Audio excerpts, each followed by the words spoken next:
Really easy knob. So when you're ready to vacuum, you're just gonna drop this down. Your squeegee, your vacuum is all gonna be engaged against the floor. And then it's got some nice pivotability to it. So as you're moving around the rig or you're around GHDs or bikes, you know, these wheelies essentially kind of give you a little bump and kind of help kick you around. So, I mean, you can still get caught up on stuff, but for the most part, it really helps navigate for you as you're moving in and out of some tight quarters. Another knob that you have right here as well is really just your water flow. So if it's just a quick little easy tidy up, you're probably gonna go very minimal water is gonna be needed. But if it is a little bit chalkier, a little bit more of a mess, probably go ahead and increase that water flow, and you're gonna really see a pretty significant difference in how that's gonna lay down and get you a nice cleaned up floor after a kind of a messy training session.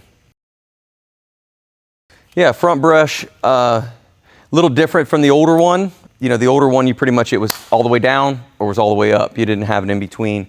So this one gives you a little bit of play to kind of set that brush a little bit more aggressive if you need a more kind of a more deep cleaning. But it's nice that they give you a pressure gauge to kind of find what the optimal power output that you're going to need just to keep the machine running smooth.